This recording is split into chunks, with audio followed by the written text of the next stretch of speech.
തമിഴ്നാടൻ Vijay fans അസോസിയേഷന്റെ നേതൃത്വത്തിൽ വിദ്യാർത്ഥികൾക്ക് സൗജന്യ ബസ് യാത്ര സംഘടിപ്പിച്ചു. വിജയുടെ 50ാം പിറന്നാളിനോട് അനുബന്ധിച്ച് നടക്കുന്ന വിവിധ സാമൂഹ്യ പ്രവർത്തനങ്ങളുടെ ഭാഗമായിട്ടാണ് സൗജന്യ ബസ് യാത്ര നടത്തിയത്. റെയിൻബോ ന്യൂസ് വാർത്തകൾ നിങ്ങൾക്കായി അവതരിപ്പിക്കുന്നത് 5 grams. ഇത്ര പ്രതീക്ഷിച്ചില്ല. സർപ്രൈസ് ആയില്ലേ?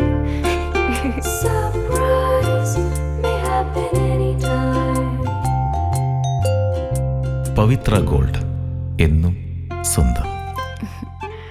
ഒരെണ്ണം കൂടി വാങ്ങായിരുന്നു. തമിഴ് സൂപ്പർ സ്റ്റാറായ വിജയുടെ 50ാം ജന്മദിനാഘോഷത്തിന്റെ ഭാഗമായിട്ടാണ് ഫാൻസ് അസോസിയേഷനായ പ്രിയമുടൻ നൻപൻ ഇടുക്കിയുടെ ആഭിമുഖ്യത്തിൽ വിവിധ സാമൂഹ്യക്ഷേമ പ്രവർത്തനങ്ങൾ നടത്തിവരുന്നത്. 30 ദിവസങ്ങളിൽ 50 ക്ഷേമ പ്രവർത്തനങ്ങളാണ് നടത്തുന്നത്. അതിന്റെ ഭാഗമായിട്ടാണ് വിദ്യാർത്ഥികൾക്ക് സൗജന്യ ബസ് യാത്ര ഒരുക്കിയത്.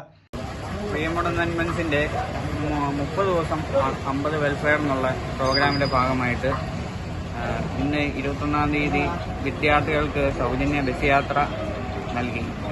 അതായത് വളവോട് ടു കട്ടപ്പന റൂട്ടും കുമളി ഉപ്പാറ കുമളി ആനവിലാസം റൂട്ടും പോകുന്ന കുട്ടിമാളൂർ എന്ന ബസ്സിലാണ് സൗജന്യ ബസ് യാത്ര പ്രിയമുടൻ നൻപൻസിന്റെ പേരിൽ നടത്തി വരുന്നത്. ഇത് വിജയുടെ 50ാം പിറന്നാളിനോട് അനുബന്ധിച്ചാണ് നടക്കുന്നത്. അതിന് ഞങ്ങളോട് സഹകരിച്ച കുട്ടിമാളൂർ ബസ്സിന്റെ എല്ലാ ആൾക്കാർക്കും, മുതലാളിമാർക്കും, സ്റ്റാഫുകൾക്കും എൻ്റെ ഹൃദയം നിറഞ്ഞ നന്ദി സ്നേഹവും അറിയിക്കുന്നു. വളകോട് നിന്ന് കട്ടപ്പന റൂട്ടിലും ഉപ്പുതറ ആനവിലാസം കുമളി റൂട്ടിലുമാണ് വിദ്യാർത്ഥികൾക്ക് സൗജന്യ യാത്ര ലഭ്യമായത്.